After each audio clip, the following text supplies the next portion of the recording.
Hello, I'm Mike Duncan. Katie and Nathan asked me to let you know that they use strong language in this show, so if you don't like that, then this won't be the show for you. If you want to listen to a show where there's only a mild amount of foul language, but is still focused on history, you can always check me out at the Revolutions podcast or my old show, The History of Rome. So again, if you are in a position where you cannot do strong language, now is the time to bail. But if you're in a position where you can do strong language, then by all means, keep listening. Hi, this is Katie. And this is Nathan. And you're listening to Queen's Podcast, the show about badass women in history.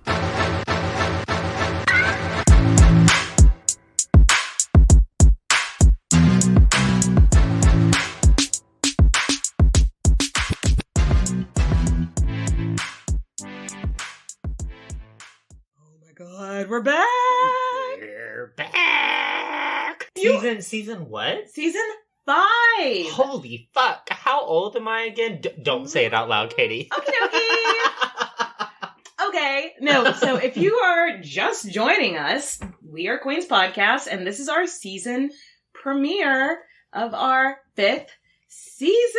Nathan, who are we going to talk about today? I don't know. Do you respect Festiva? I think she deserves a lot of respect. And how do you spell respect, Katie? R-E-S-P-E-C-T. Okay, that should give you a big old hint. So we are talking about Aretha Franklin, Queen of Soul. Yes, bitch. I love this. I am so excited. This one was a tough one for you guys, playing along in like the comment section, trying to figure out. I drop a lot of hints on Instagram. It's very different from what we usually do. So I can understand because people are probably like, we're actually looking for a queen of something. Yes. And it's like, yes, she was a queen, but she was the queen of soul. Of soul. This is only our second American queen as well. Yes, bitch. And the perfect one at that. Yes. Before we get started, we've got some Patreon shout outs. I know. It's been like a few months because we've been on a break. Yes. So, Katie, start us off. All right. Today, we want to say thank you to Jennifer, Victoria, Chelsea, Renee, Valen, Katrina, Caleb, Nina, Rachel, and Natalie. And also, Rebecca, Jordan, Rachel, Erica, Olivia, Ellie, Maria, Kelly, Constance, and Sweet Caroline. Bum, bum, bum. Thank you to you guys, and thank you to all of our patrons. Yes. But also thank you to anybody that just listens to the podcast, is in the discussion group on Facebook, follows us on any social media. You are all, mwah, chef's kiss, beautiful people. All right, you ready to talk about Aretha? Wait, hold on, Katie. Okay. We gotta talk about what we're drinking today. Oh my god, how could I forget about the cocktail? So, let's talk about cocktail. I see what you did there. I made the Soul Kiss, which is 3/4 of an ounce of whiskey, 3/4 of an ounce of dry vermouth, a tablespoon and a half of orange juice, and a tablespoon and a half of Dubonnet, which is French for bonnet. I don't know. Something. French for something. But mix it up, and then what I ended up doing is like topping it off with some Italian citrus mineral water. Ooh. To give it a little fizzy, lovely kiss. Because it's a soul kiss. It's a soul kiss. Mwah, mwah. I love it. All right, well, let's taste it. Let's cheers it. Let's cheers it. Cheers it. Oh, that's nice. Tastes like adult orange juice. It tastes like adult orange juice. That's a really good way to explain it, Nathan. It does. Longtime listeners of the show know that I'm a picky drinker. So if Katie says it's aight, that means most people will probably like it. Yeah, most people will. I mean, Katie's not a big whiskey drinker either. I'm not a big, except for the peanut butter whiskey. Oh. Why don't we talk about Aretha Franklin? How's that sound? Yes. So, Aretha Louise Franklin was born March 25th, 1942 in Memphis, Tennessee. Her parents were C.L. and Barbara Franklin. They weren't exactly poor, but they weren't exactly rich at the time of her birth either. Yeah, and her dad was a Baptist preacher who also started to make a name for himself in the civil rights movement, like 1940s Tennessee. Picture it. I'm Sophia from Golden Girls. Picture it. All the racism. Segregated AF. Mhm. And this is the Jim Crow era. Yeah. So not a cute time for America. Not a cute time. Not a good look at all. Her mother was a singer and a piano player, and all of her children tended to have musical talents, but obviously Aretha was the most talented. Yeah, and her family is like blended in a nice way. Sometimes. Yeah, right. So she had 2 older brothers, and Vaughn was from her mother's previous marriage or relationship, and Cecil was like full-on blood brother. Full blood brother. Yeah. She had 2 younger sisters who were also full blood sisters, named Irma and Carolyn. And then she had a half-sister that was born the same year as her brother Vaughn, and that half-sister was a result of an extramarital affair her father had with a 12-year-old. This is not unlike a lot of our other Queen stories. Yeah, a 12-year-old's getting pregnant, but being that this was The 1940s, 50s. It's not. It continues to not be a great look. It was a 12-year-old member of his congregation that he got pregnant. Then everything just kind of sweeps over this. Like, no one really talks about it too much again. And I'm just kind of like, what the Barf. First bullet point in this discussion, barf. Second bullet point, her dad would have been 25 when he got the 12-year-old pregnant. Bull. And then he still goes on to be like this famous, prominent person. And But you dated a 12-year-old. I don't want to talk about it too much longer because I could sit here going, for the whole episode. But like, it's just never really discussed in depth in anything that I read. It's just kind of like, fun fact. They just like gloss over it. Yes.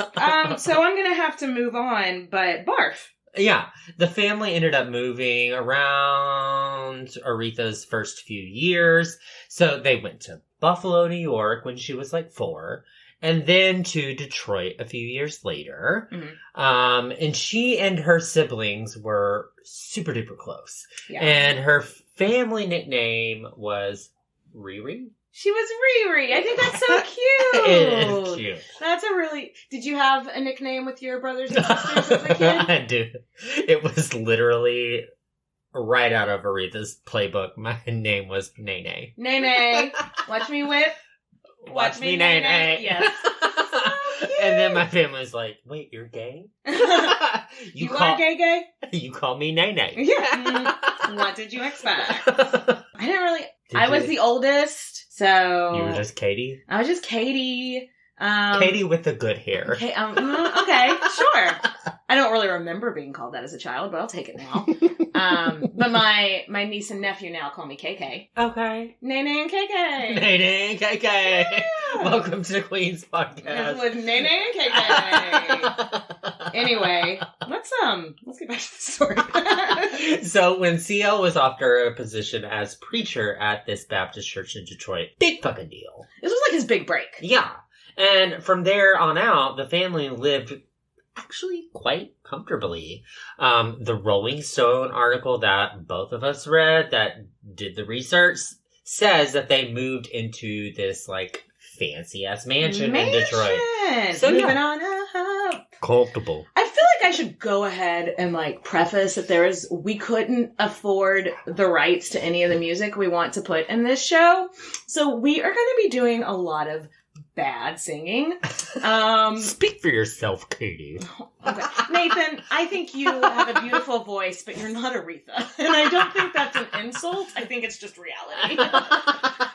I hope you're not insulted by that you're not Aretha. We're going to have to talk about this. Okay. Let's circle back. We'll take that offline. Get our synergy. So here in Detroit, the family has made friends with this guy that you may or may have not heard of. His name was Martin Luther King Jr. You know, name dropping. No big deal. Yeah. MLK was just like a family friend that would just like pop by for dinner sometime. Like, you know, just no big deal. Just casual. Just casual. Like we're just having our good friend Marty over. Yeah. Right. And then everything is going awesome. Awesome. So they live in a mansion. They got Cadillacs. But Mama was done. Money can't buy you happiness. No. Daddy Bear was cheating his ass off and got a fucking temper, and she was getting the fuck out. So Aretha's mama took her older brother and was like, fuck this, moving back to Buffalo. Yeah, her older half brother was the only one that went with Mama, and I can only speculate, and maybe I'm completely projecting here. But, like, Aretha was, like, 5. And she's not even the youngest child. So for a mother to just be like, I am leaving my children, because, like, Buffalo to Detroit's, like, about a 4 or 5 hour drive. To be like, I am moving so far away. That's literally like a drive in Texas. Yes. Just a normal. But still, for someone to be like, I'm moving so far away from my babies, it must have been such a volatile relationship. Like, they're, like... Aretha and her brothers and sisters said that they never saw him hit her. They never saw him hit their mother, but he had a temper, so maybe they were like behind closed doors. Yeah. It must have been so bad. I mean, he did get a 12-year-old pregnant while married. Yeah, that's not a good look. So, but yeah, maybe I'm just projecting there, but like, I just have to imagine how bad was that relationship for her to just be like, I don't want your money. I don't want your mansion. I'm getting the fuck out. Yeah. So the marriage is real bad. And she's the youngest. And I don't know, her mother had like ties in Buffalo, but these are choices that she had to make. Choices. And Aretha took it really hard, which isn't really surprising because you're a 5-year-old. Right, yeah. And she would go to see her mother often, but after their divorce, she became a little bit quiet and more reserved as a child. And Aretha's brother said that Aretha really wanted to live with her mother, but, quote, unquote, Dad made it clear that it wasn't an option. That's, like, I clench my butthole, and it's not even my dad saying that. So it's not even my butthole. It's not even my butt, like, but it just sounds so, and like... aggressive. Like, right. That is not an option. Okay, Dad. Like, fuck. Okay. So, after Mama left, CL was like, wow, all my daughters are just musically talented, I guess could say. So he hired a piano teacher because that's what their mother was really good at. Yeah, so hey, they're probably going to be good at piano and singing like their mom. And Aretha was so shy that she'd hide behind when her teacher came in. Yeah. And she only wanted to play with her mother, which totally get. Yeah, yeah. Playing piano is hard enough. Yeah. Can I hide behind my mommy while I do it? Yeah. But when the teacher wasn't there, and when they didn't have a house full of celebrities, like MLK or like Nat King Cole or like Otis Redding just coming around. Like whenever I know. When it was just her and her downtime, she loved to play. And she learned to play by ear, like almost perfectly. And she would later say that she's glad that her father didn't force her to take the lessons from the piano teacher because she developed a deeper connection with the music, learning to play by ear, which I just think that is so beautiful. I think, like, to me, that's how I learned, was playing by ear.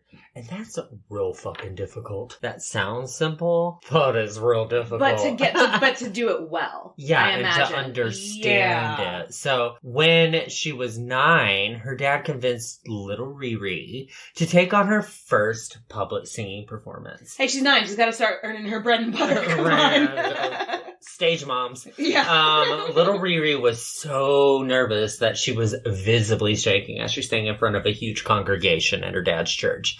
But after that sermon, everyone was talking about Who's that little girl? Who's that lady? Well, no, that's what everyone was like. How is she 9 singing like a fucking 30-year-old woman? Sadly, just a few months after Aretha's triumphant debut, her mother died. Her mom was 34 and died of a heart attack. That makes me want to do some more cardio. Yeah. Makes me want to eat my vegetables. Right? Can you imagine losing your mom that young? And just something that's like not... I don't know any 34-year-old that isn't a drug addict that's had a heart attack. Right? I lost my mother at 36, but her mother was 34. Right. Right. What the fuck? Can you imagine that? No. Aretha later said that she can't describe the pain of losing your mother at such a young age. And here's another thing that I thought was so interesting. CL sent the kids off to the funeral, but didn't attend himself. So that it's another thing that makes me think something was so fucked up in their relationship that he was like, I'm not gonna attend the mother of my children's funeral, because he knew that, again, I'm speculating, he knew that her family would be like, how dare you show your face here? That's me. That's, again, I'm just speculating. I'm not saying, I'm just saying. Anyway. Aretha fell into a deep depression. As one might. Right. But she found comfort in singing sad, blues, gospel-type songs that you hear at church. I love that she had something to throw herself into. Yeah. Not everybody does. You need a way to express yourself. Yeah. Especially after something like that. Yeah. And maybe it was the only way that she was allowed to express herself. Or maybe it was like CL wasn't like the therapy kind of father. No, he was like, sing about it, baby. It's the 1950s. I mean, no, you're not going to therapy. We're gonna sing it out. You're gonna make me some money. Oh, so tragic. Well, something that I think is interesting, CL, the reason he's so wealthy from being a preacher is he is one of the first ever pastors to put his sermons on vinyl and sell records. So he's already kind of got his mind in this... Mind on his money and his money on his mind? He's very much got his mind on his money and his money on his mind. And so he's already knows a little bit about the record industry, and now he's got this daughter who's got the voice, like... Of a goddess? Yeah, I was going to say unearthly, but yeah, like got this daughter with an unearthly voice. So he's already thinking like, so yeah, sing it out. No, we're not going to therapy. It's the 50s. It doesn't, does therapy exist in the 50s? I don't know. Yeah, it did, but it was not good. Yeah. But when Aretha was just 12, she drops out of school and gives birth to her first child. Oh, I hate this journey for her. I know, right? I just, again, even in her own biography, she just kind of glosses over the 12-year-old pregnancy thing. But it's just... You're 12. 12! And I don't want to mention the movie Respect too many times, because I think we're going to do a review of it on Patreon. But there's one scene where they just show a pregnant 12-year-old Aretha for like just half a second. And it's so unsettling. Ooh. That's too young. That's a baby. It's too young to be having babies. Yeah, babies don't need to have babies. Babies don't need jobs, and babies don't need babies. You heard it first on Queen's Podcast. Controversial stance here. So she then has another baby 2 years later. Like, mother of two. At 14. What? I didn't even get my first kiss until I was 13. I didn't get laid until I was 18. And I don't even know that I was necessarily mentally prepared for my first kiss when I was 13 either. Much less, oh baby. Oh baby. It's said that her all dad... All the feelings, but I don't know what to say. What? It's said that her dad was actually really supportive of her and like never made her feel like shit for getting pregnant young and like never... Well, because he got a 12-year-old pregnant. Yeah, so it's because it would he's be... like, yeah, this is normal. Yeah, it'd be like the pot calling the kettle a rapist, you know, like, it's... I mean, I shouldn't be laughing. But yeah, so like, but that's why he didn't have any leg to stand on about being overly like harsh on her for it, because he'd been through this journey already. But he didn't force her to like marry the guy that got her pregnant. Yay. I don't know. I'm trying to look at the bright side. Real quick, quick and then we can move on. This is something I've thought about a lot. Aretha would go on to first be a famous gospel singer before becoming a hugely famous, just regular pop singer. Spoiler alert, in case you don't know where the story is going. No one knew until like the 70s that she had these first 2 kids.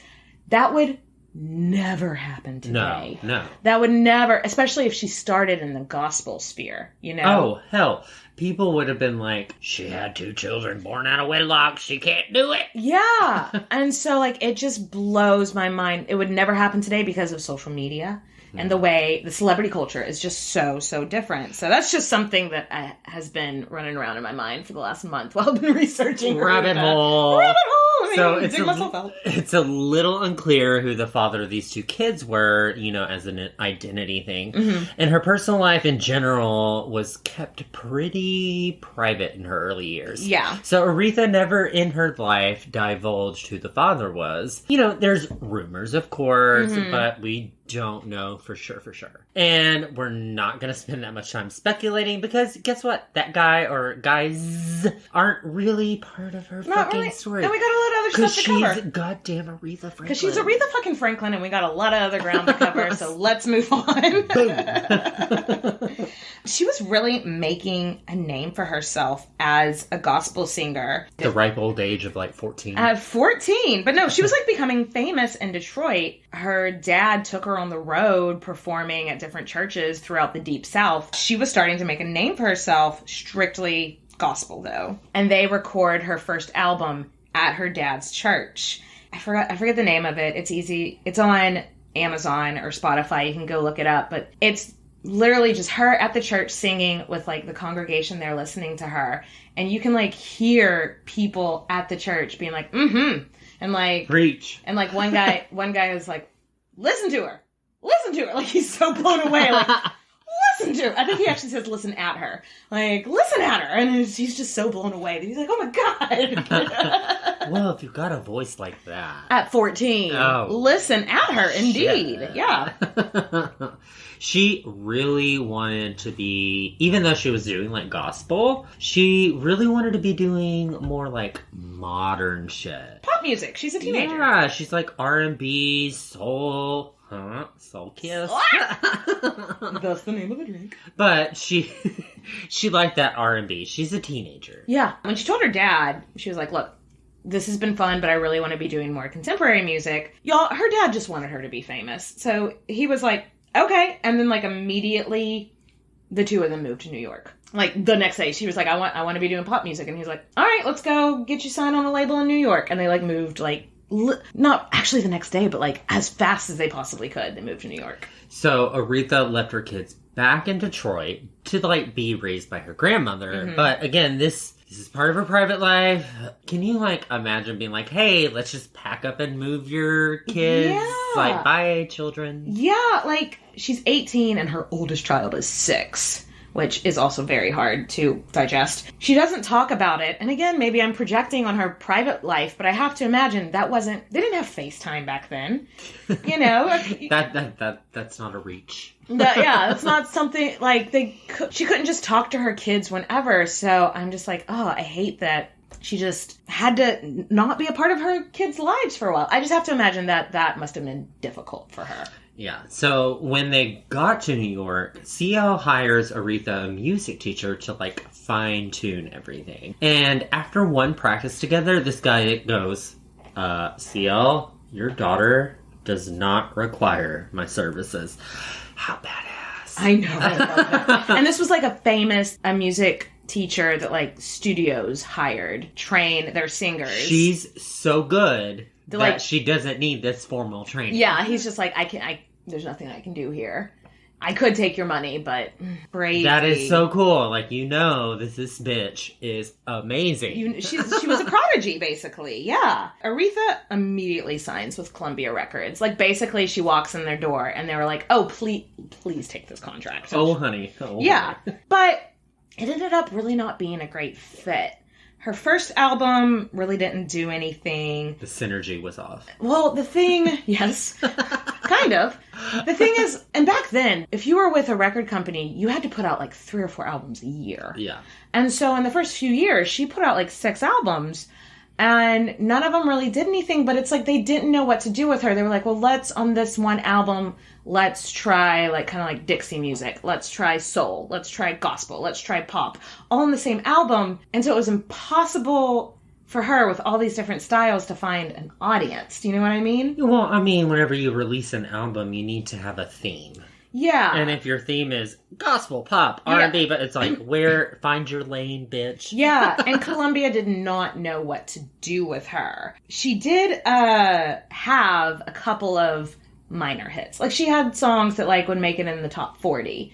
But nothing that it's like, oh, that's the one. This is the moneymaker. Yeah, and it was that same year that our girl Riri met a man who pretty soon you are not going to like very much. But she liked him very much. His name was Ted. His name was Ted. Ted White. They'd actually met before at one of her dad's parties for like all the movers and shakers in Detroit. Yeah, and when they met, she was 18 and he was 30. But the first time they met, she was like 10. Barf. Yeah, but they were not. They did not get romantically. I'm not going to say a bunch of positive things about Ted White, but he did not make a move on her until she was 18. So, thank cool. you. Her family, most specifically her father, did not see this relationship that way at all. He was pissed. They viewed Ted as basically a starfucker who was only interested in Aretha's fame, which... She wasn't famous yet, but he knew. She's gonna be. There was one... I can put it in the show notes. I can't remember. One, like, music producer or something that had this quote about Ted White, and he was like, you would have to be blind to not see that Ted White was a pimp. And that's what he looked at Aretha like, oh, this is my moneymaker. And the thing that I find so interesting... That's why we don't like him. Yes. Oh, we're gonna dislike him for more reasons. The thing I find interesting is how much Aretha's dad and Ted hated each other. They seem like very similar people to me.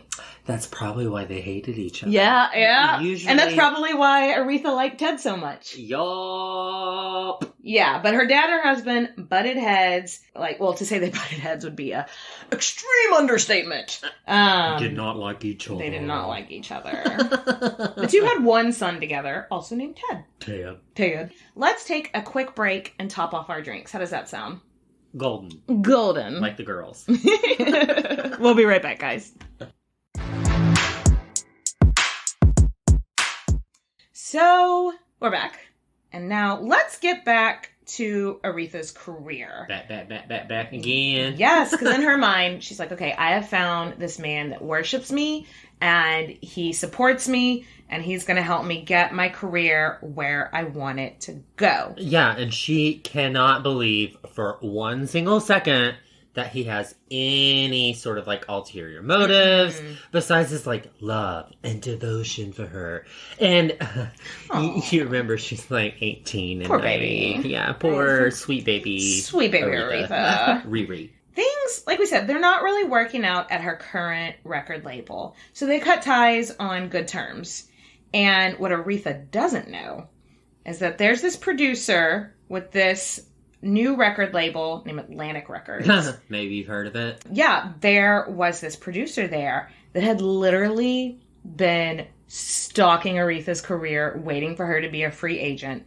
And his name is Jerry Wexler. Yeah, he's a legend in the music industry. Mm-hmm. He may have signed some people that you probably have heard of. Maybe.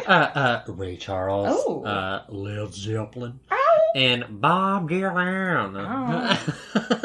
What we're getting at is that when he saw talent in an artist, his record label usually was like, okay, we trust you to do what you got to do to make this. He was looking for Aretha, and whenever she got free, he moved in on her. Mm-hmm. Story goes that like this radio DJ, the one that gave Aretha the name Queen of Soul, they were friends, and he called her up. He called up Jerry and was like, you got to make your move on Aretha now. Her contract went out this morning. Call her today. And Wexler was like, I'm on it. You know? Got it.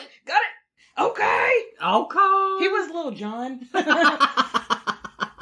Okay. So Aretha's like, a free agent, so obviously you need to make your fucking move. Mm-hmm. And Aretha's like super excited because she felt like Jerry Wexler was going to listen to her, help her find her audience, grow, and Ted was excited, but also demanded that he had to be at every single recording and more or less had a final word in pretty much everything that she did. Red flag, red flag, red flag. What? Aretha don't see no red flag. She didn't.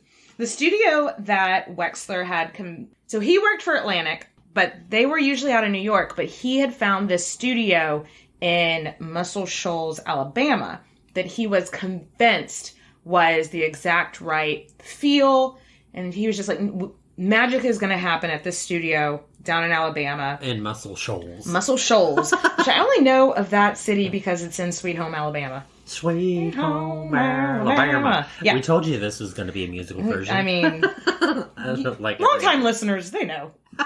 They know. Ted really wasn't down to go to the Deep South. Again, I mean, I don't blame him for that. If you're African American at the time, you don't want to go down south. Aretha didn't really seem to have any problems with it because remember, she did touring of the Deep South during her early gospel days. And for those that don't know, they don't like the Deep South because racist. Yeah, if you're not familiar with a bunch of American history, early to mid 60s in the Deep South wasn't always like a cash money place to go as a black person. You can't blame Ted for having reservations. Yeah. But Aretha really didn't seem concerned, and so they went. Caveat that I didn't know where else to put this, but could be important later. Can you say caveat? Caveat? What? Caveat. I like it better the way Caveat. Ted was starting to form a serious drinking problem. Maybe that'll be important. So they get down there and start recording an album, and from the first track, it's magic. It really was. It was just like the band had no idea who she was. And so they're just kind of like fucking around, just like, oh, some new like flavor of the week is in to record something. Ugh. But like she sits down at the piano and starts singing, and immediately it's vibes. They're like, oh fuck, no, they brought us someone legit today. And like the band is vibing with Aretha. Aretha is vibing with them. It's like the first time that she's had a studio recording where people were like really getting what she was trying to do. Yeah, like do you remember like Amy Winehouse? Whenever she did her first album and she went into the recording studio and just started singing, they were like, okay, that's all you need to do. Yeah. we got a hit on our hands. You're amazing. Love ya. Yeah. Like it was the same sort of vibe. It was electric. The musicians were like taking cues from her. And like a true diva. Yes. She was running this. It was probably one of the first times that she felt like people were really, like her voice was being heard creatively. And like from the moment she started singing, it was just vibes, studio magic. You know, everybody was getting along. Everybody was just doing their best. And it was chef kiss, you know?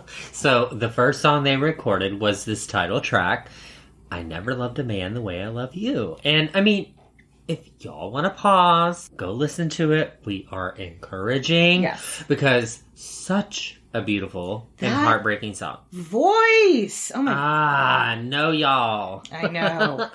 They said that they all knew what they were working on was going to be, like, something incredible from the beginning. Because, like, everyone's killing it. Everyone's given 200%. Vibes.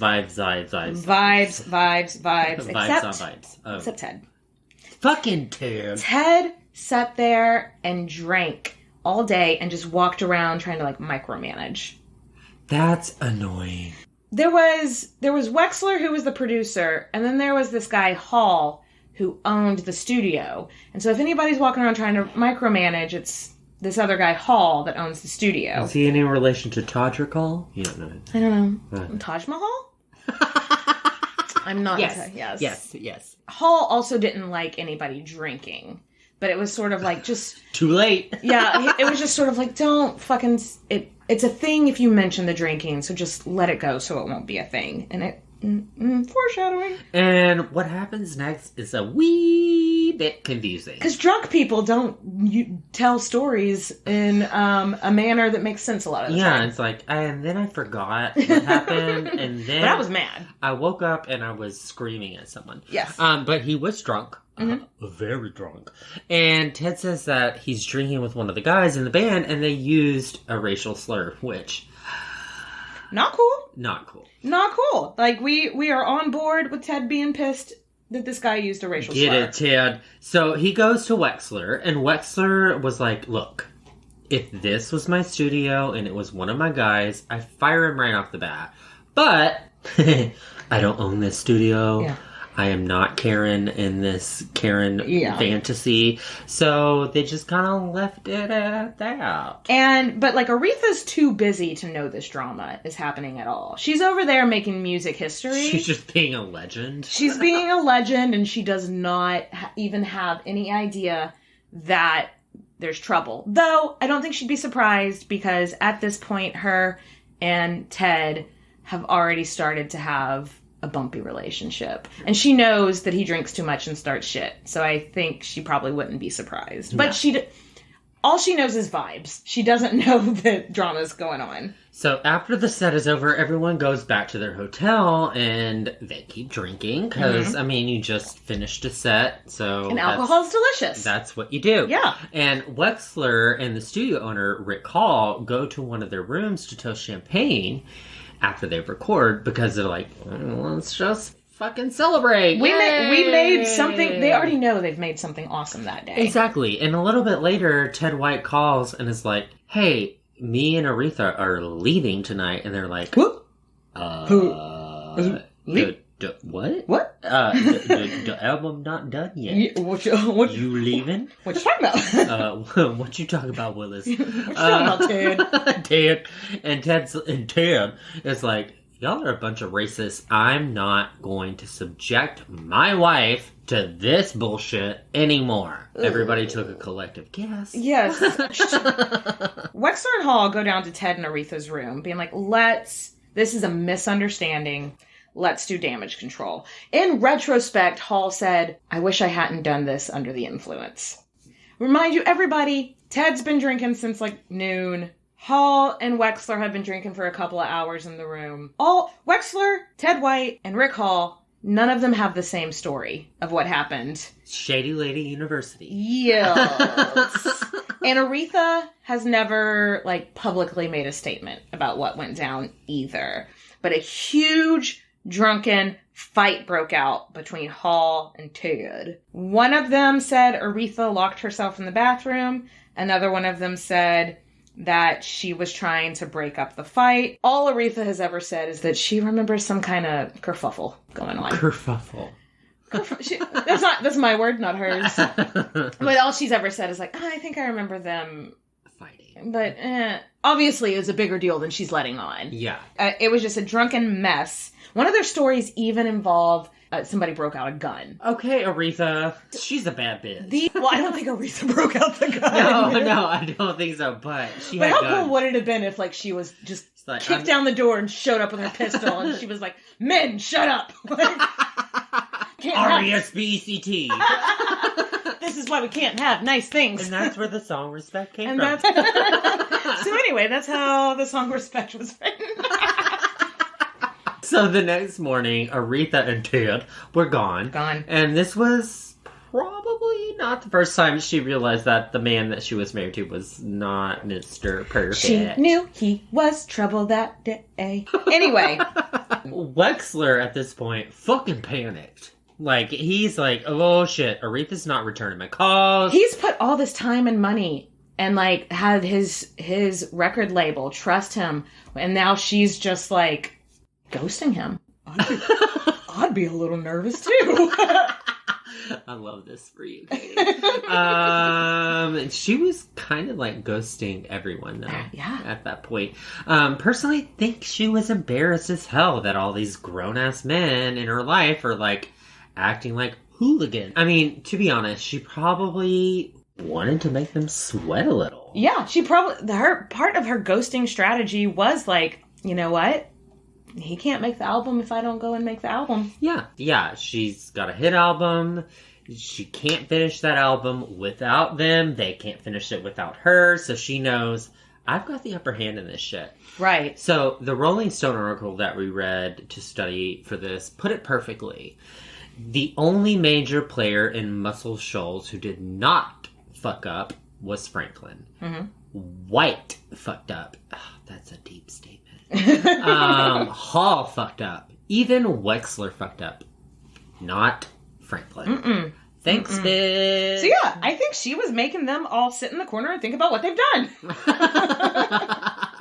I don't know what was said between her and her husband, but when she finally did answer one of the Wexler calls and agreed to go in, and she was like, okay, I'm gonna finish this album, but Ted can't come with me. Ted did not accompany her on finishing this album. Maybe there was a little trauma. Oh, I bet that was a fight.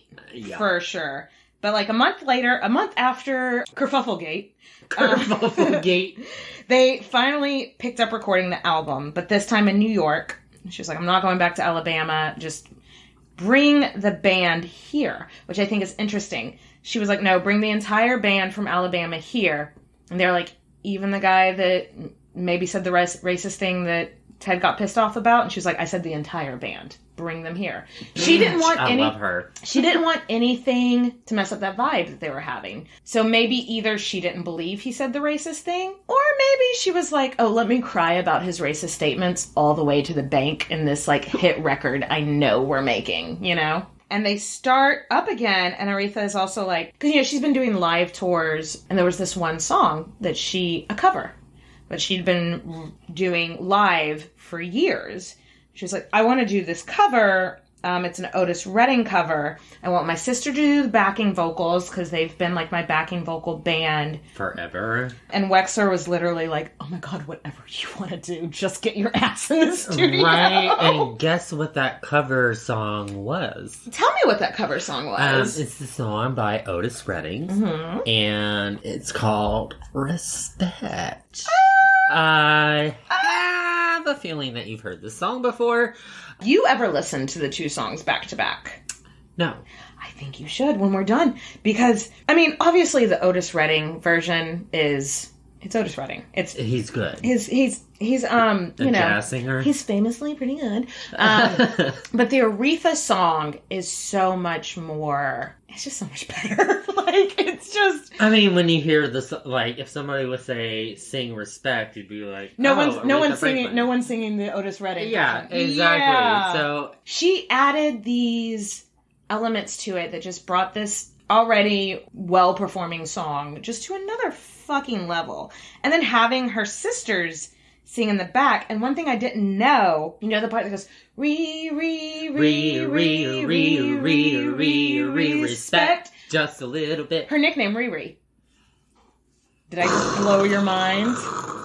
Did I just blow your mind? And her sisters are singing it. And it's her sisters. Okay. Hold on. We're going to take a brief pause. Nathan's brain is not collected. Now it is. Isn't that the fucking cutest thing you've ever heard? It makes so much sense Isn't now. And it's her sisters. I love that. I could literally spend a whole episode talking about how the cultural importance of this song. It was so important because, like, civil rights movement was going on. Also, the feminist movement was going on. And this song was a black woman standing in no uncertain terms saying, you're going to respect me. Love it. And it resonated with every single... Even people that weren't part of either of those movements. You can't listen to that song and not boogie a little. Yeah. I got a little boogie for you. It's a hit. So in March of 1967, the album titled I Never Loved a Man the Way I Loved You was released. And y'all, massive hit. The Queen has arrived. She has. 1967 is such a huge year for music. Yeah.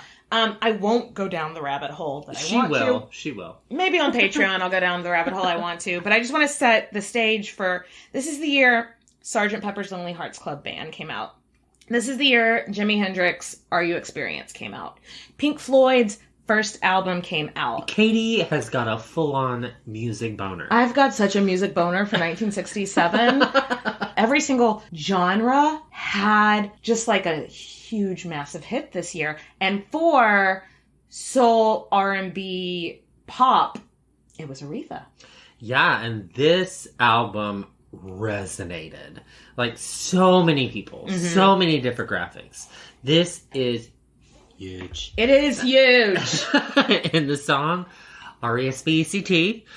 Broke through as both a call to the civil rights movement and a call to the women's liberation movement. Because you're going to respect me. And sometimes you just need a bitch to boss you around and it feels good. I know. I just think it's so interesting. Again, my music nerd background is, my music boner is here. No, so if you listen to the original, just some of the little differences she makes from the Otis Redding version, it puts women, in 1967, women weren't necessarily breadwinners in any way, shape, or form. But this song is a woman being like, talking about my money. Like in the Otis Redding song, he says, little girl, your kisses are sweet like honey, and I'm going to give you all my money. And so she changes the lyrics to, ooh, your kisses are sweet like honey, but guess what? So is my money. And women aren't viewed as breadwinners until, like, I just, ooh. The right time, the right moment, place. the Yes. right place. Like, yes. she resonated. What we're getting at is it was a huge cultural hit. When Otis Redding heard her version, he just turned to his producer and went, well, damn, that's not my song anymore, is it? And they're like, no, sorry about it. And it is not. So, Riri never, like we said, discussed her politics openly. But whenever she was asked, she'd be like, hey, how do you feel about this song being so important in the feminist movement? She'd be like, I don't think I was the catalyst for the women's movement, but if I was, then so be it. All right. Pretty much. Okay. She's like, I'm not mad at it. The next 2 years, hit after hit. Actually, like the next 6 years, hit after hit after hit. She became so famous that when she went to perform at a concert in Amsterdam, it was compared to Beatlemania. We've all seen those videos. Oh my God, it's the Beatles. That's like the same that. kind of reception she got in Amsterdam. Yes, That's how huge Aretha. she was. Yeah. Yes. Damn right. She's the queen of fucking soul, y'all. So, in these next 2 years is when she put out the hits that I just love so much. One of them is Chain, chain, chain. Chain, chain, chain. Chain of food. Chain of fools. Also, I say a little prayer for you. Forever and ever. You stay in my heart and I will love you. Sorry. So you get it. I'm sorry. We're sorry. And also the hit, Son of a Preacher Man. Only one Could ever teach me was the son of a preacher man. man. So let's just say son of a preacher man. You know, she's killing it. Yeah. She is killing it so hard. I wish we had BBC money. Because if we worked at the BBC, we could just play these songs for you. But unfortunately, we are poor. And we don't have that BBC money. We're peasants. So you just, we are peasants. So you just have to put up with us singing at you. Love Anyway. you. Love you. But she really wasn't like coping great with this whole overwhelming superstardom situation. Well, it happened overnight. She went from... Yeah. I would be okay with it. I'd be And like, ooh. We both are like, well. I mean, she wanted to be a star, but I think she thought it would happen gradually. No, it happened. It happened overnight. And that... Scary. You go from a private citizen to suddenly... Everybody wants to talk to you. Yeah. I have social anxiety. So yeah. that would be a thing where it's like walking out of your door and they're like, Nathan! It's that's like, the fun thing about podcasting. Like, shut up. That's the fun thing about podcasting is that even if we became the most famous podcasters in the world, no one knows what you fucking look like. Love it. Love it. But no, so she starts drinking to deal with the anxiety and cope. Oh, poor Riri. I know. And, the fact that at this point that she hated her husband probably also didn't help with anything. Yeah, because he was a drinker, too. Yeah. So she probably had She was probably trying to, match him, and so they were probably getting drunk together. Never match a drunk. No. And one time in the middle of a performance in Georgia in 1968 or 69, I think, she was so drunk she fell off the stage. Oh, Riri. She broke her arm. She told everybody that the spotlight hit her and she couldn't see and she stumbled off the stage. I think the public took it, but everybody in her crew was like, well, I'm sure. I've been drinking. Yeah, I've been drinking. They're like, oh, the light? How about the whiskey? So in 1968, the Franklin family friend, MLK Jr., Martin Luther King Jr., if you don't know. He was assassinated in Memphis. And I didn't know this. It makes sense, but I didn't know there were riots after his death. Mm-hmm. That part that they skimmed over in public school here in Texas, I guess. Oh, surprise! I mean, it fucked Aretha up for a while. It should. One, it's a family friend, and two, it's a huge public figure. Yeah, and icon to a movement that means a lot to you. And Aretha sang at his funeral, and super moving. Mm-hmm. And you should get the link. Yeah, I'm gonna put the link to a YouTube video in the show notes if you want to go watch her sing at MLK's funeral. It's very touching. Yeah, sad. But later that year, Aretha released this song called Think. You better think about what you're trying to do to me. It's slightly more political. It's not straight out a political song, but it's more political than a lot of the other things that she put out, just being like, y'all need to fucking think about what you're doing. I mean, she's being as political as a black woman can be. That might be afraid of getting shot. Yeah, exactly. So right. But it's another hit, obviously. In that same year, 1968, Time magazine wanted to put Aretha on the cover, which, bitch, please. Put me on cover of Time. Put me on the cover of what magazine? A Time. She was pumped. I never want to assume that people from other countries know American culture. But Time magazine is a big deal. Yeah. Being on the cover of Time. And what time is it? My time. Oh, yes! That was perfect, Nathan. We did not plan that. We are just that good. Yeah, you're welcome. You're welcome. In the write-up, though, they talked about Aretha's rocky marriage, which she was not into. The article literally said, quote, Ted White roughed her up in public. They talked about, apparently the two of them got in a fight in a hotel lobby one time, and he roughed her up is all they went into. Which sounds like domestic violence. Yes. Mm-hmm. And it also said... Not cool. And it also had an anonymous quote in it saying I don't think she's happy. Someone is making her sing the blues. What? And well, it's probably it's all accurate. True. But she was thinking that it was going to be an all positive write-up. And she was pissed when it came out. You're discussing my private life in the biggest magazine, and she thought it was just going to be about the music. And so when they touched on her... Well, I mean, it made sense. I mean, I would think the same way if I was her. Was it true, though? No. Yes, Nathan, her husband did rough her up. We would like to think it wasn't true, but he was... It's true, bitch. He was getting drunk, and at this point, their relationship was so bad that, he was hitting her in public and stuff. So after that, Aretha is fucking done with the media. Don't want to talk to you. Don't want to give you information. Mm-mm. From then on, she's like, no press, no pictures, no autographs. No, she was done talking to the press. And from here on to the rest of her life, really, she had the reputation of being very much aloof with the press and kind of a diva. She was absolutely fine with being called a diva. She was like, that suits me very well. Thank you. Then, in 1969, she divorced Ted. Boy, bye. It was the summer of 69. Summer of 69. I divorced my husband. I'm gonna leave the asshole. And over the next 2 years, Aretha was a hit-making machine. And she describes this time after her divorce as a time for a huge amount of emotional growth, both as a person and as an artist. Beautiful.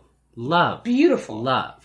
The next year, she started a new relationship with her road manager, a guy named Ken Cunningham.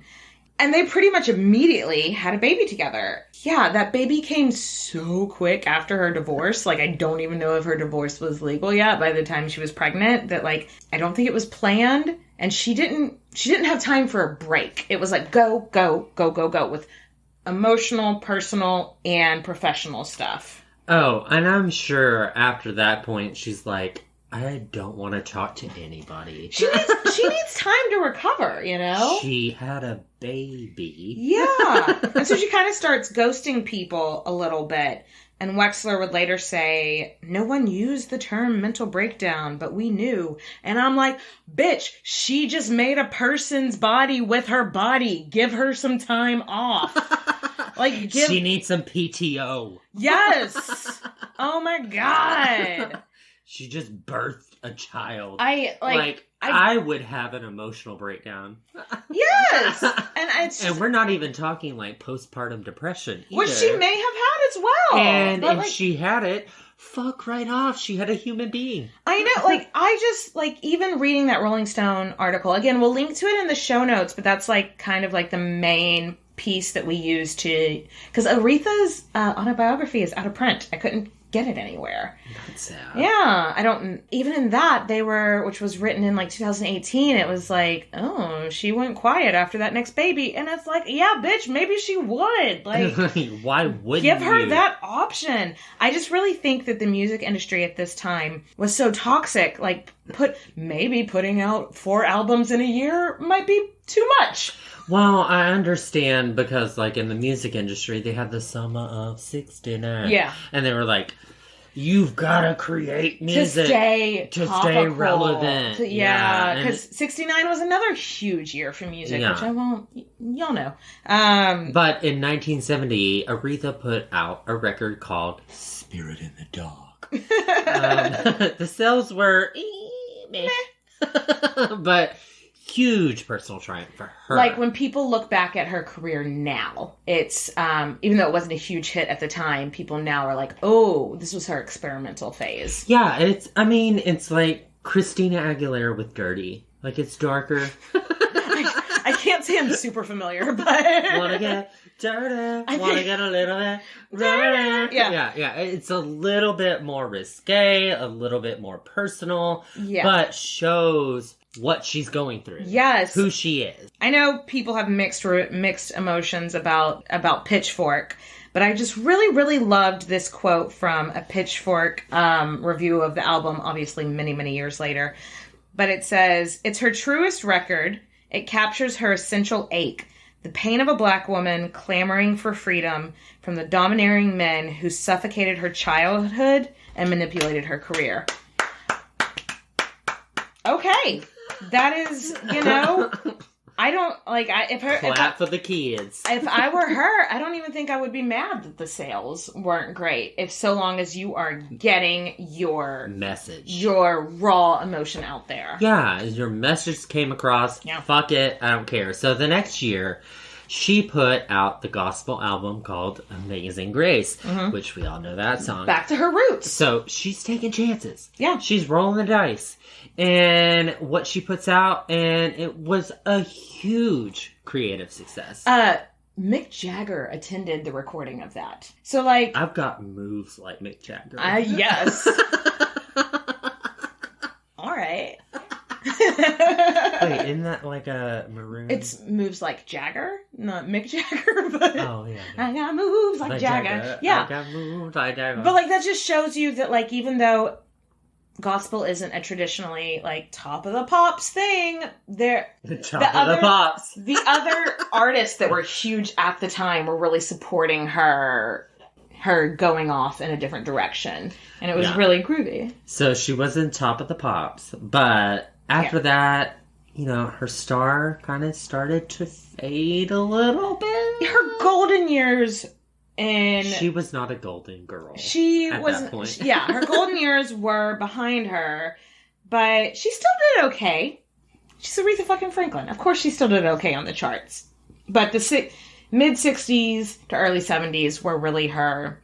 Most of the songs you know by her are from that era. Yeah. So it's around this time that Aretha started to fight mental illness, and again, she's never spoken about it much.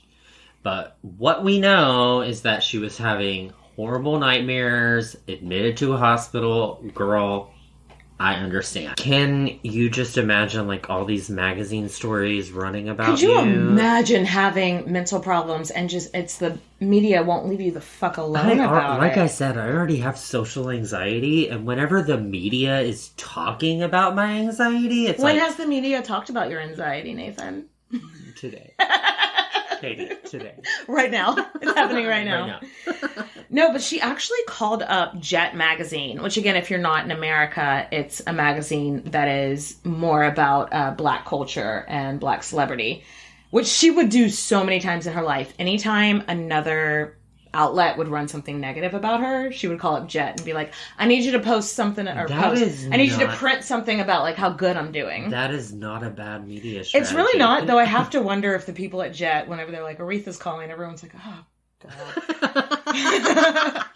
She needs a makeover. Okay, Aretha, what do you need us to spend this time? How much of, like, if you get a call from Aretha... Also... You're like, okay, Aretha could call me. Yeah, she's Aretha. Yeah. She can do whatever she wants. The next few years were like a lot of ups and downs for her. She had been in New York for years and years and years. She moves to California. Breaks up with her boyfriend, marries an actor named Glenn Turman. Yes, her dad officiates this wedding, which makes me think he liked him more than Ted. I looked up Glenn Turman, and he has a long history.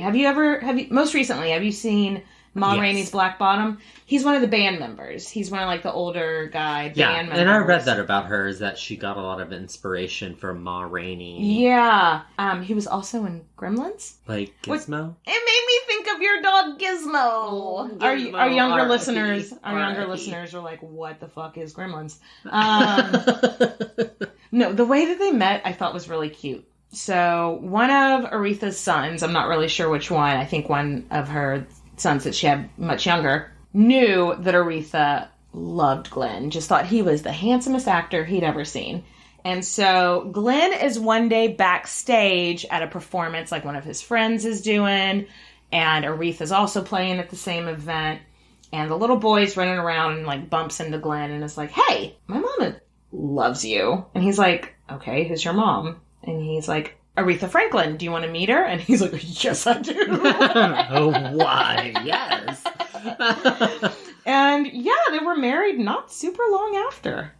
Oh, so she told Jet magazine how happy she was, and I don't know why they were, like, her go-to hype man. Like, really? I need you to talk up how happy this marriage is. But the marriage wasn't perfect. Mm-mm. And the two struggled. Like, over, like, whose career should take precedence, you know, like that. I've heard about a lot of actors' marriages where they're both performers, where it'll be like, okay, when I have this project, you take time off, and when you have this project, I take time off. They didn't make that agreement, and Glenn resented. He was not into being Mr. Franklin, basically. That's a shame.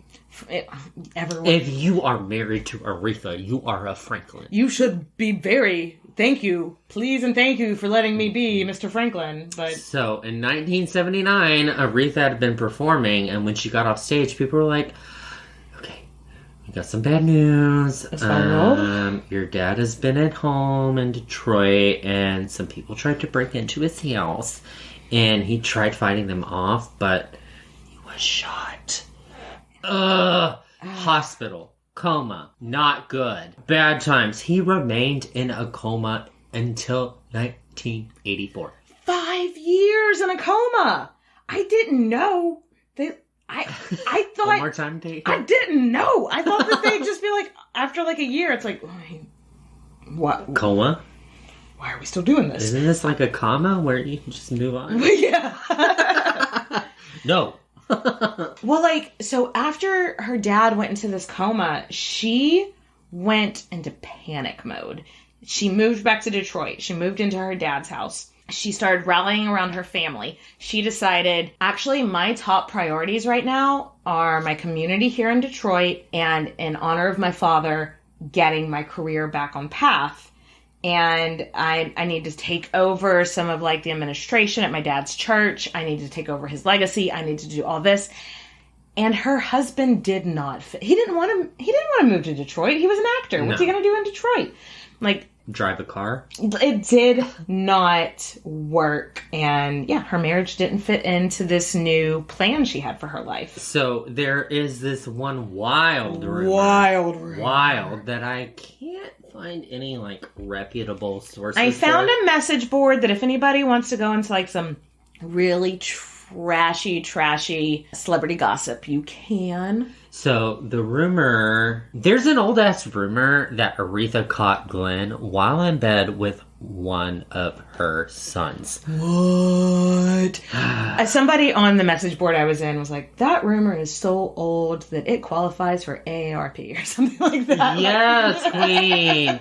I mean, her older sons would have been like full grown adults, so that, I mean, it could kind of work, but that's so awkward. I know. I don't give a whole lot of credence to this rumor because even though they divorced in 1984, they remained friends for the rest of their lives. So why? And I mean, if I caught, I don't think that that's something that like a friendship comes back from. No.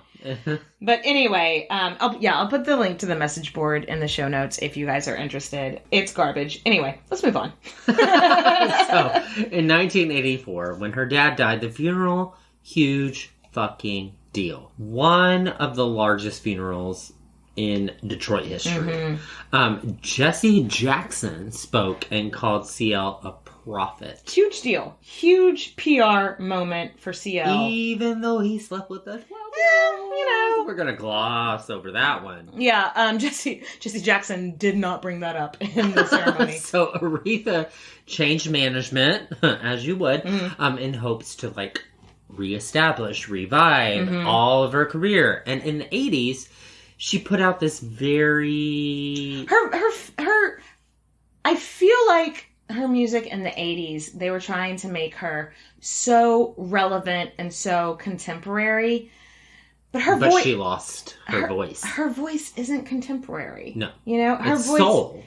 Her voice transcends trends, you know? Yeah. Soul will carry on for hundreds of years, whereas 80s music only happened in the 80s. This is the point in her life when she really got the reputation as like a not easy to work with diva because she did not care for criticism or critique in any way, shape, or form. Yeah, and if any producer tried to give her notes, she'd just be like, bye. But you don't want me to make this album? Okay, I'm just leaving. I'm done. And they'd be like, no, I just wanted you to come back. But Luther Vandross, don't know if you've heard of him. Maybe you've heard of him. He wrote a few songs for her, and he told a story that anytime that he'd give a note to her, she'd scream at the top of her lungs, if you think you can do better, then you sing the damn thing. Can you imagine being screamed at by Aretha Franklin? If she was like, if you can do better, then sing it, I'd be like, no, Aretha, I cannot. Sing it. No, ma'am. I cannot sing any better. No, ma'am. No ham. No collard greens. No cornbread. No black eyed peas. No nothing. Please continue. Sing for me. Also, in this time, there are stories of her, like, recording. She got, and we'll go into it in the Patreon episode, but she got really competitive with other female singers of the time. And so if she recorded a duet with a female singer, she would, like, later come back to the studio and have the engineers re-record her tracks. and her, like, overdo it and, like... love the diva. I love the diva. Like, if you have that voice, then you better be able to... Yeah. Sing that voice, bitch. Like I said, in Patreon, we're going to talk about her infamous feuds she had with other singers. She supposedly had beef with, long beef with Dionne Warwick, Patti LaBelle. Oh, I can see it, Patti LaBelle. Even Beyonce she had some beef with. I mean, the only person that can put Beyonce in check is Aretha Franklin. Right? And it's so petty, too. And I love it. It's Tom Petty. It's like Beyonce was introducing Tina Turner, who Aretha Franklin has a feud with, at the Grammys. And she was like, give it up for the Queen. And so the next day, Aretha, like, put out a statement being like, I don't know who in Beyonce's camp I pissed off. But I just want y'all to know that I am the queen. Yes! Like, I love you, Aretha. But we'll talk more about that on Patreon. So, in the 80s, she was also in this movie Blues Brothers, which maybe some of our younger audience hasn't discovered that yet. No, I've never seen Blues Brothers. Have you? I've seen it. Okay. It's good. Okay. It's just music. Yeah, okay. I know like it. I know a lot of comedies from the 80s you watch now and you go, oof. That's problematic. There's a lot. So, like, I was hesitant to watch it, and I actually asked our Instagram audience, like, should I watch this? And it was split 50-50. It was like, yes or no. So. And also, this was like 2 months ago, and none of them knew it was a hint. Oh, wow. It was a deep cut. Deep cut. So, the 80s were a tough decade for her. She lost her father, got divorced. 2 of her siblings died, Carolyn and Cecil. And over the last few years, her brother Cecil had been the manager of her career, her best friend. So obviously when she lost her brother, that was like a huge blow to her. And then when he was also her manager, it was a professional blow to her. Yeah. So she was depressed a little bit, but she had a right to be depressed. Naturally. She also was in 1984, the same year her dad died, she was in a plane that almost crashed. Ooh. That's a nightmare that I've had. She lived another 34 years, never set foot on a plane. Good for her. She still toured, so that must have made. I guess she never did. We're getting on a bus, bitch. Yeah. Oh, I gotta go to the Grammys in a different state. All right, I'm taking a car. Let's get a bus. Yeah, so I guess she never did touring outside of North America then. I mean, wouldn't you be traumatized? I wonder... My dad just died, and then I almost died. Yeah. Maybe I shouldn't... Maybe that's a sign. Maybe that's a sign, yeah. So, she did start another relationship, ... maybe? Maybe. For the rest of her life, she was either in a relationship or just really good friends with a retired firefighter, which... that sounds fun. His name was... Willie Wilkerson. Oh, I bet he's got a big willy. Wilkerson. I think that's the cutest name. Willie Wilkerson. But yeah, her and Big Willie, were together in some capacity or another for the rest of his life, or the rest of her life. Like, some people said that they got engaged and then called it off, but he was her companion in one way or the other. Love that. I love her and Big Willie. And didn't really have any more hits past the 80s. Like, she kind of went silent. Yeah. You know? She was still a strong force in the music business. She's Aretha fucking Franklin. Yeah. In 1994, she was honored with a Kennedy Center Award. I love this story. In 1998, when she performed at the Grammys, opera singer Pavarotti, is that how you say it? Pavarotti was also supposed to perform. Pavarotti had been fighting a cold, and at the last minute, he's like, my voice is shit. I can't do it. And the producers of the Oscars are like scrambling, like, who can sing opera? Like, what are we gonna do? And Aretha, I guess, is just like walking the fuck around, and she's like, what song is it? And they're like, this opera song called Nessun Dorma, and she's just like, yeah, I can do it. Got that on check. I know that one. Literally, this is less than an hour before a performance at the Grammys, and she's just like, yeah, I think think I know that one. Mind you, opera music, famously not easy to sing. No, I have sang opera. Not easy. Like, you just can't... No, there's no auto-tune involved. No, sadly. She goes out there, motherfucking kills it. She got the standing O, which is... People went nuts for it. Yes. Huge win for Aretha. And we suggest that you go and watch this performance again. It's just because it's so... No one was expecting to see Aretha Franklin perform opera that night.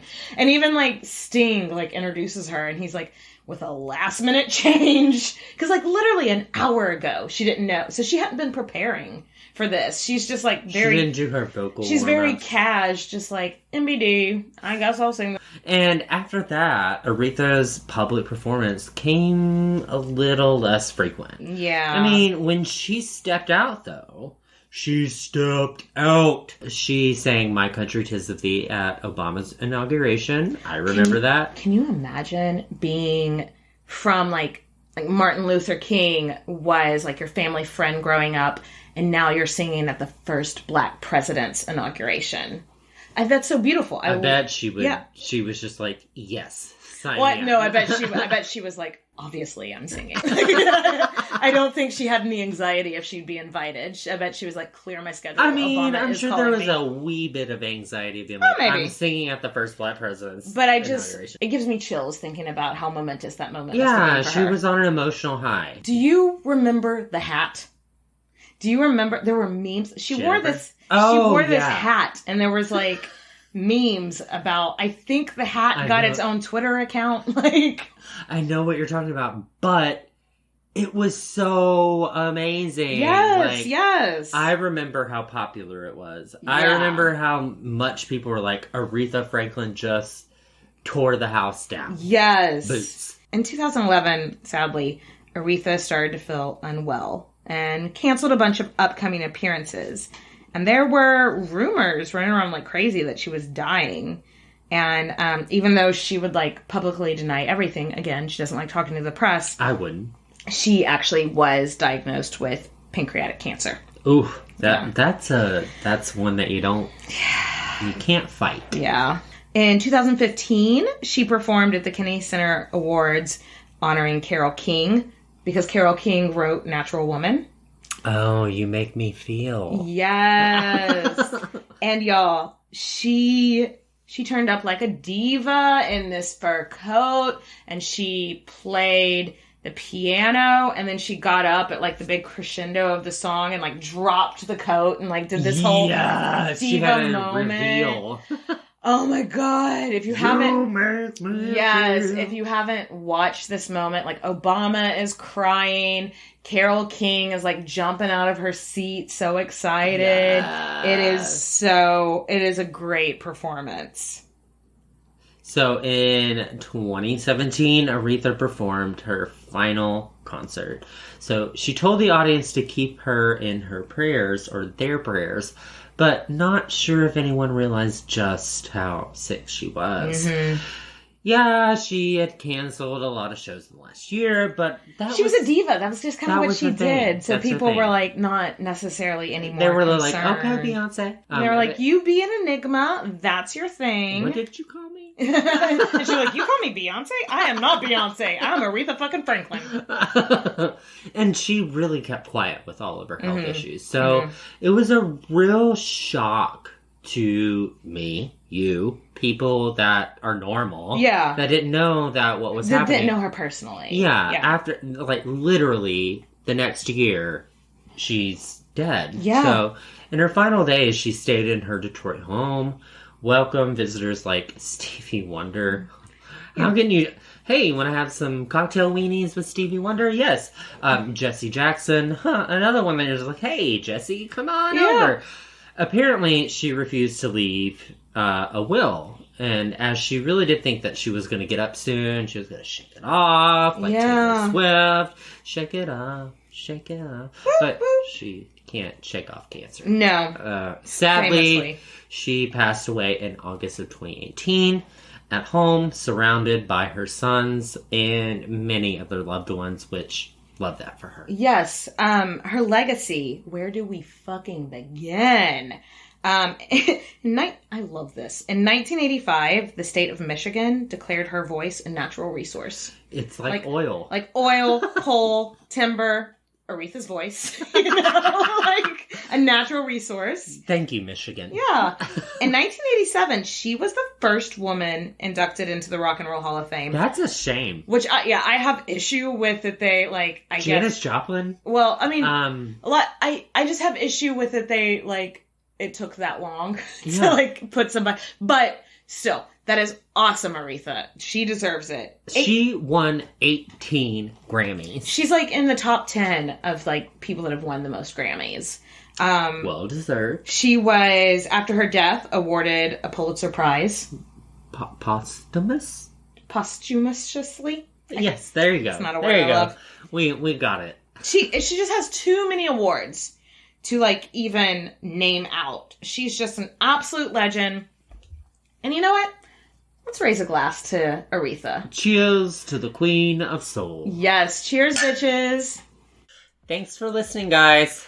Yeah, if you want to hear something, just email us at queenshistorypodcast@gmail.com. And follow us on social media platforms like Facebook, Instagram, Twitter. We have a really great Facebook discussion group. We'd love to see you over there, too. And if you're so inclined, we do have a Patreon account if you need more Queens content in your life. Yes.